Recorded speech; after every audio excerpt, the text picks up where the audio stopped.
Hey guys, it's that Dividend guy coming at you with another Robinhood portfolio update. Happy Monday. Hopefully everybody's having a GGD, a great green day in the market. You know I always wish the best for my viewers and subscribers. So today we're going to go over our overall portfolio performance, the dividends that are coming in, stocks on my watch list, and how the portfolio is performing overall. And guys, I do want to let you know that I'm going to start recording videos before work and then releasing them after. So my videos will probably be coming out at like 10 or 11 o'clock at night, just because right now I'm working like 2 to 10. So I just wanted to let you guys know that. That's partly why I didn't record last week, simply because I'm getting used to the new job and the work schedule. So jumping in today, we're up about $115. The portfolio is sitting at $52,700, right around there. For the 1 week mark, we are down $132.44. The 1 month mark, though, we are up $1,237.80 up 2.4%. Keep in mind, guys, of course, these returns are going to fluctuate because the market is open right now because it's only 1:40 in the afternoon. The 3 month mark, we are up over $4,000, up about 8.23% in the last 3 months. Year to date, we are up $2,919.47, up about 5.5%. Then the 1 year mark, we are up $3,792.43, up 7.75% for the past year. And then all time, we are up $17,416.03, with a total return all time of about 49.3%. So can't complain about that, guys. Happy that we're sitting at $52,000.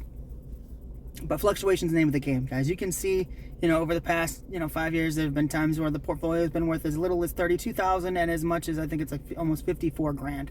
So, yeah, right about $54,000. So, fluctuation's the name of the game, guys. That just means that there are multiple deals that I can take advantage of, and I'm excited about it. So, let's jump into the portfolio. First off, we've got Realty Income. We're sitting at 170 shares, $8,900 worth of market value. Average cost is $65 a share. Around 17% of the portfolio is in Realty Income. Today, we have a return of $63. Total, we are down around $2,100, down 19% on this stock. But that does give us a nice buying opportunity. Next, they do have a dividend coming in of $42, but that will be for next month. We already got paid this month, so it's a monthly payer. So every single month I get paid around $42. Next, we've got Coca-Cola. Excuse me. There we go. Coca-Cola, $60.40, 15 shares, $900 of market value. Average cost is $60.54. Only 1.72% of the portfolio is in Coca-Cola. Down $1.35 today.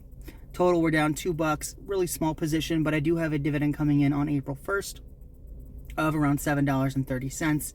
That is for all 15 shares. I would buy some now because I am a little bit below my average cost. Not much, but it's still a small cost on average opportunity there. Next, we've got Altria, 320 shares, $13,800 worth of market value. Average cost is $47.27. 26% of the portfolio is in Altria. Today, we're up $56. Total, we're down $1,300, but we're only down about 8%, and this does give me a giant amount of cash flow, so I'm not worried about being down in the short term on Altria. Then we've got Apple, which I know there's been a lot of headlines about it getting sued by the U.S. government, different stuff like that. I'm not worried. I actually want more bad press because bad press leads to a lower stock price. So it's actually beneficial for me. The more Apple's name is in the headlines for negative reasons, but it's not negative enough. So we've only got 1 share as of right now, but market value is $171. Average cost is $132. So there's got to be a lot more bad news or a bad product launch or something for me to buy Apple at that deflated price again. But 0.33% of the portfolio is in Apple. That will be going up. I'm just being patient and waiting for the stock to drop. Today we're down 76 cents. Total, we're still up, even though there's been headlines and a bunch of bad press on Apple. We're still up nearly $40 with a 30% return on Apple. And then we've got AbbVie. 95 shares, $16,900 worth of market value. Average cost is right around 95 bucks per share. 32% of the portfolio is in AbbVie. Today we're down $7. Total, we're up $7,900. We are up 87% on AbbVie. This is one of those, just like Apple, I'm just going to sit and be patient, and hopefully it goes down to my average cost. And if it doesn't, then I'm just going to keep piling up those dividends, guys. This dividend's grown massively since I bought the stock, so I'm still getting the benefit of buying and holding long term with that really good double-digit dividend growth with AbbVie stock. Then next, last but not least, we've got T. Rowe Price sitting at 118.46 today. We have 100 shares on the dot. We have $11,800 worth of market value. Average cost is right around $110 per share. 22% of the portfolio is in T. Rowe Price. Today we're down $16. Total, we're up a little over 800, up almost 8% here, 7.96%, so up nearly 8% on T. Rowe Price.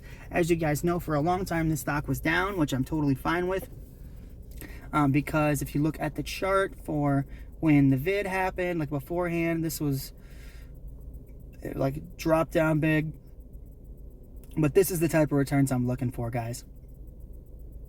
Nearly worth $215. So I'd double. I'd get 50% of my money. Nearly $200 stock price.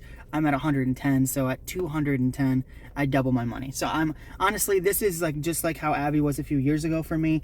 Great dividend growth rate. It's been slower in the past couple of years, but just due to the economy, due to everything shutting down, people being worried, there's a lot of fear in the market. Bad sentiment in the market does affect T. Rowe Price, but long term, I believe in it. So I also, as you guys saw, I got a dividend coming in. Have a dividend coming in here of $124 on the 28th. So I'm off on Fridays and Saturdays at my job, so I'll make sure during or a little bit after I do the portfolio update, I will be buying shares of whatever makes sense. I do want to buy a share of Google. It's been on my watch list for a while, but that's what I plan on doing. It kind of depends on where the stock price is at, because anything can happen in a week. Short-term fluctuation is name of the game. So next we're going to go through our watch list real quick. With Visa, I just need to bite the bullet and buy the dang thing.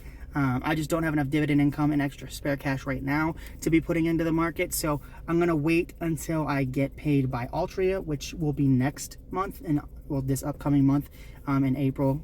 January, February, March, April. 1, 4, 7, 10 is when Altria pays me. So I make around $310, I think it is, with Altria stock, so I'll just be putting that into a Visa share. So I'm happy to be buying Visa in the next month. Like I said, this is one of those that I would have bought at a lower price if I had the cash flow. Right now, I'm just reusing my dividends and buying what makes sense.